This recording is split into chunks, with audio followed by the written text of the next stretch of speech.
കോഴിക്കോട് കുറ്റിക്കാട്ടൂരിൽ കടയുടെ തൂണിൽ നിന്നും യുവാവ് ഷോക്കേറ്റ് മരിച്ച സംഭവത്തിൽ KSEBക്കെതിരെ കുടുംബം. ഉദ്യോഗസ്ഥരുടെ അനാസ്ഥയാണ് മുഹമ്മദ് റിജാസിന്റെ ജീവനെടുത്തതെന്ന് സഹോദരൻ ആരോപിച്ചു. കടയിലെ എർത്തിംഗ് തകരാർ മാറ്റാൻ രേഖാമൂലം പരാതി നൽകിയിട്ടും ദിവസങ്ങളായെങ്കിലും അധികൃതർ നടപടി എടുക്കാത്തതാണ് ദുരന്തത്തിന് കാരണമായെന്ന് സഹോദരൻ ഷംസുദ്ദീൻ പറഞ്ഞു. വീഴ്ച വരുത്തിയ ഉദ്യോഗസ്ഥർക്കെതിരെ നിയമ നടപടി സ്വീകരിക്കണമെന്നും കുടുംബം ആവശ്യപ്പെട്ടു. MS അനീഷ് കുമാർ ഉണ്ട്. അനീഷ്, വളരെ ദാരുണമായ ഒരു സംഭവമാണ്. ഇതിന് ഒറ്റനോട്ടത്തിൽ തന്നെ മനസ്സിലാകും ഈ KSEBയുടെ അനാസ്ഥ. നമുക്ക് ആ വാക്കുകളിലേക്ക്, സഹോദരന്റെ വാക്കുകളിലേക്ക് ഒന്ന് പോകാം. സംഭവിച്ചത് എന്താണെന്ന് വെച്ച് കഴിഞ്ഞാൽ, ഓന് ഇന്നലെ രാത്രി ഏകദേശം കിണാശ്ശേരിയിൽ നിന്ന് വീട്ടിലേക്ക് വരികയായിരുന്നു. കിണാശ്ശേരി ഒരു അനിയന്റെ ഷോപ്പാണ്, അവിടുന്ന് വീട്ടിലേക്ക് വരികയായിരുന്നു. അപ്പോൾ AWSന്റെ അടുത്ത് വെച്ചിട്ട് അവന്റെ കുറ്റിക്കാട്ടിൽ AWSന്റെ അടുത്ത് വെച്ചിട്ട് അവന്റെ ബൈക്കിന്റെ ആക്സിലേറ്ററിന്റെ കേബിൾ പൊട്ടിയ സമയത്ത് വീട്ടിലേക്ക് വിളിച്ച്, ഞാൻ ഇവിടെ ബൈക്ക് ഇങ്ങനെ കംപ്ലൈന്റ് ആയി കിടക്കുകയാണെന്ന് പറഞ്ഞപ്പോൾ ഏട്ടൻ പറഞ്ഞു, ഓക്കെ നീ അവിടെ നിന്നോ, ഞാൻ അവിടെ വന്നോളാന്ന് പറഞ്ഞ് ഒരു 1:06 വിളിക്കുന്നത്. 1:20 ആകുമ്പോഴേക്കും അവിടെ എത്തിയ സമയത്ത് ഓൻ ആ ബസ് സ്റ്റോപ്പിൽ ഇരിക്കുന്നുണ്ട്. അപ്പോൾ ഇരിക്കുമ്പോൾ ഇവൻ പറഞ്ഞ കയറി ബൈക്ക് കടന്നോട്ട് പറഞ്ഞപ്പോൾ അല്ല, നമുക്ക് ബൈക്ക് ഒന്ന് മഴ പെയ്തുകൊണ്ടിരിക്കുന്നുണ്ട്, മഴയത്തൊന്ന് മാറ്റി വെക്കാന്ന് പറഞ്ഞാൽ ഓക്കെ എന്ന് പറഞ്ഞുകൊണ്ട് ഇവനും വണ്ടിയിൽ നിന്ന് ഇറങ്ങിങ്ങാണ്ടി മറ്റോ ബൈക്ക് ഉന്തിയും കണ്ടി അങ്ങോട്ട് വരിക. ഇവനന്നപ്പോൾ ആ സ്ഥലം പോയി നോക്കാൻ വേണ്ടിയിട്ട് ഫ്രണ്ടിൽ ഇങ്ങനെ പോയിങ്ങാണ്ട് ഇവൻ അങ്ങോട്ട് കയറുന്ന സമയത്ത് ഒരു ചെറിയൊരു കയറ്റം പോലത്തെ ഇതാണ്. അപ്പോൾ അവിടെ കയറുമ്പോൾ ബൈക്ക് ചെറുങ്ങനെ ബാക്കോട്ട് വന്ന സമയത്ത് 3 തൂണാണ്, പഴയ ബിൽഡിങ്ങിന്റെ ഷീറ്റ് ഇങ്ങനെ പുറത്തേക്ക് ഇട്ടാണ്, അതിന് 3 തൂണാണ്. അതിന്റെ സെന്ററിന്റെ അടുത്തേക്ക് അവൻ വണ്ടി വെക്കുന്നത്. വെക്കുന്ന GI പൈപ്പിന്റെ ഇതാണ്.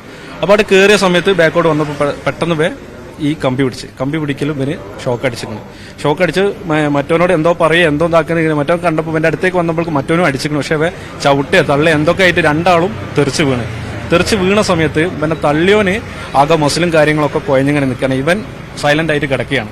അപ്പം തന്നെ എന്ത് ചെയ്ത് വേഗം CPR കൊടുക്കാൻ ശ്രമിച്ചുകൊണ്ടിരുന്നത് ഇവ ഇങ്ങനെ കരയുന്നുണ്ട്, ആരെങ്കിലും ഒന്ന് വരിയെന്ന് പറഞ്ഞാൽ. അപ്പോൾ ആരുമില്ല. ഒരു ബൈക്കിന്റെ ലൈറ്റ് അവനെ പാസ് ചെയ്ത് ഇങ്ങനെ പോയി കുറച്ച് മുമ്പിൽ നിർത്തി. അത് കഴിഞ്ഞതിന്റെ ശേഷം അവിടുന്ന് എടുത്തു പോവുകയും ചെയ്ത്.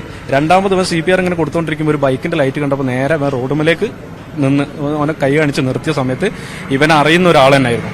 അപ്പോൾ ആ ടൈം ആകുമ്പോഴേക്ക് ബാക്കി ആ വീട്ടിൽ നിന്നും ബാക്കിയുള്ള സ്ഥലത്തു നിന്നൊക്കെ ആളുകൾ വന്നും കണ്ട് ഇവനൊന്ന് പിടിക്കുന്ന പറഞ്ഞ ഇതിൽ കൂടെ ആക്കുമ്പോൾ സൈഡിൽ കൂടി വന്നപ്പോൾ അതിന്റെ 3ാമത്തെ ഇതേമാതിരി നിന്ന് അവിടെ നിന്ന് ഒരാൾക്ക് ഷോക്ക് അടിച്ചപ്പോൾ ആള് പറഞ്ഞു ഇവിടൊക്കെ ഷോക്കാട്ടോ ആരും പോലെ ഇറങ്ങപ്പോൾ ആരും വന്നില്ല.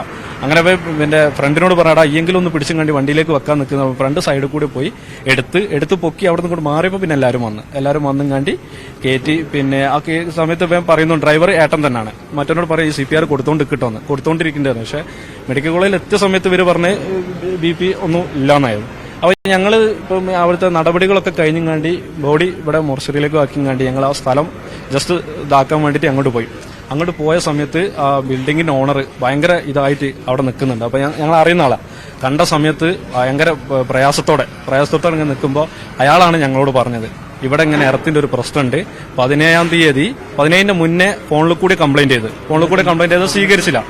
17-ന് ഇവരെന്ത് ചെയ്ത് രേഖാമൂലം കംപ്ലൈന്റ് കൊടുത്ത് ഇന്നലെ പകല് ഓവർസിയർ ആരോ ഒന്ന് വന്നും കണ്ടി ഇവരോട് പറഞ്ഞ് നിങ്ങളെ കംപ്ലൈന്റ് രേഖാമൂലം സ്വീകരിച്ചിരിക്കണം കേട്ടോന്ന് വെച്ച്. അപ്പോൾ പുള്ളി ചോദിക്കുകയും ചെയ്തിരിക്കണല്ലോ ആ കംപ്ലൈന്റ് തീർത്തിട്ട് പോയിക്കൂടെയാണ്.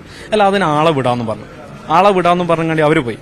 ഇന്നലെ 9 മണിക്ക് ഞങ്ങൾ എന്നൊരു ഫ്രണ്ട് അവിടെ തേങ്ങ കൊടുക്കാൻ വന്ന സമയത്ത് ഓനക്ക് ഓൾറെഡി ഷോക്ക് അടിച്ച സമയത്ത് ഓന് ഇവരെ വിളിച്ച് ആദ്യം പുള്ളിനോട് പറഞ്ഞു ഇവിടെ ഷോക്ക് ഉണ്ടല്ലോ. പുള്ളി പറഞ്ഞു ഞാൻ എന്ത് ചെയ്യാനാ കാരണം ഞാൻ KSEBിനോട് വിളിച്ച് പറഞ്ഞാണ് അവർ വരായിട്ടല്ല എന്ന് പറഞ്ഞു. അപ്പൊ അവിടുന്ന് ഫോൺ എടുത്ത് വിളിച്ച സമയത്ത് ഒരുപാട് പ്രാവശ്യം വിളിച്ചതിന് ശേഷമാണ് ഇവര് ഫോൺ എടുത്ത്.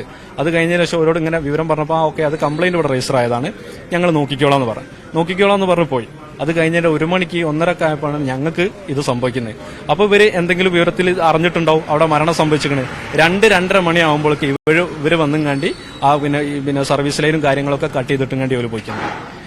സ്വതവേ നമ്മൾ മഴക്കാലമൊക്കെ ആയിക്കഴിഞ്ഞാൽ ഞങ്ങൾക്കറിയാം നമ്മൾ ഈ റോഡ് സൈഡിലേക്കുള്ള സാധനങ്ങൾ വെട്ടാനും, കാരണം വീട്ടിൽ ഉപയോഗം ഉണ്ടോന്ന് വരെ ചോദ്യം വരെ അല്ല. കൃഷികളാണെങ്കിൽ എന്താണെങ്കിലും വെട്ടി നശിപ്പിച്ചു പോണാണ്. അപ്പൊ ഈ കാര്യം നിങ്ങൾക്ക് അവിടെ പോയാൽ മാവിന്റെ മൊത്തം 3 ഫേസ് കണക്ഷന്റെ മുകളിലേക്ക് അത് നല്ല പവറിൽ അവൻ അടിച്ചു. കാരണം അവൻ പറയുന്നുണ്ട് ഞാൻ മൊത്തത്തിൽ കുഴഞ്ഞു പോയിന്ന്. 3 ഫേസ് കണക്ഷന്റെ മുകളിൽ മൊത്തം ഇങ്ങനെ വീണെടുക്കാം. അത് വെട്ടി മാറ്റാനോ ആക്കാനോ അയക്കാനോ ഒന്നൊന്നുമില്ല. ഒരു ദിവസം നേരം വൈകി കഴിഞ്ഞാൽ നമ്മളൊക്കെ വീട്ടിൽ വന്ന് കറണ്ട് ഫീസ് ഊരി പോകുന്ന അങ്ങനത്തെ ആൾക്കാർക്ക് 17-ാം തീയതി പരാതി കിട്ടിയിട്ട് ഈ സംഭവം നടക്കണവരെ അവർക്ക് വരാൻ കഴിഞ്ഞില്ല. ഒരു മരണം 19 വയസ്സായ ഒരു ചെറുപ്പക്കാരാടെ മരിച്ചു കഴിഞ്ഞപ്പോൾ അവര് രാത്രി വന്നുകാണ്ടി ഇത് ഊരിപ്പോയിക്കുന്നു.